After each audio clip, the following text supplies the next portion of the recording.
ঈশ্বৰ আপোনাৰ প্ৰতি সন্তুষ্ট হ'লে শৰীৰত এই 5 চিহ্ন দেখা যাব। ভগৱান যেতিয়া ভক্তৰ প্ৰতি সন্তুষ্ট হয় তেতিয়া সেই ভক্তৰ শৰীৰত কিছুমান চিহ্ন পৰিলক্ষিত হয় আৰু এই সংকেতসমূহৰ এটা সংকেতো যদি কাৰোবাৰ দেহত পৰিলক্ষিত হৈছে তেন্তে বুজিব লাগিব যে তেওঁ ইতিমধ্যে ভগৱানৰ প্ৰিয় হৈ পৰিছে। এই সংকেতসমূহ অতি গুৰুত্বপূৰ্ণ কিয়নো এই সংকেত মানুহৰ দেহত থাকিলেও মানুহে বুজিবলৈ সক্ষম নহয়।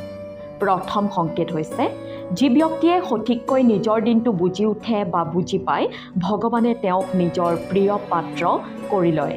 ভগৱানে সকলোকে জীৱন দিয়ে কিন্তু সকলোকে সঠিককৈ নিজৰ জীৱনৰ দিনসমূহ পাৰ কৰিব নোৱাৰে বা নকৰে। আৰু যিজনে জীৱনৰ দিনসমূহৰ সঠিক পথ বিচাৰি পায় অথবা বুজি পায় তেওঁ ভগৱানৰ প্ৰিয়ভাজন হৈ পৰে। যিজন ঈশ্বৰৰ প্ৰিয়ভাজন হৈ পৰে তেওঁৰ চেহেৰা উজ্জ্বল হৈ পৰে। সেই ব্যক্তিয়ে নিজৰ মুখৰ কথা হাঁহিৰে ক'বলৈ আৰম্ভ কৰে। সেই ব্যক্তি জীৱনৰ সকলো পৰিস্থিতিতে সুখী থাকে। তেওঁক দেখিলে এনে মন হয় যে তেওঁতকৈ বেছি সুখী মানুহ এই পৃথিৱীত নাই। যি লোক ঈশ্বৰৰ প্ৰিয়ভাজন হৈ পৰে তেওঁৰ হৃদয় আলোকিত হৈ পৰে। তেওঁ সকলো সময়তে ঈশ্বৰৰ প্ৰতি আস্থা আৰু বিশ্বাস ৰাখে।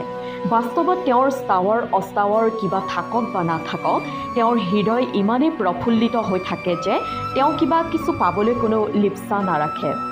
ভগৱানে কৈছে যে ধন সম্পদ মাটিৰ দৰে যাক ভৰিৰ তলত ৰখা উচিত আৰু তাকে নকৰি যদি মূৰৰ ওপৰত স্থান দিয়া যায় তেতিয়া সেয়া শ্মশানত পৰিণত হয় আৰু শ্মশান কেতিয়াও জীৱন্ত মানুহৰ বাবে নহয়।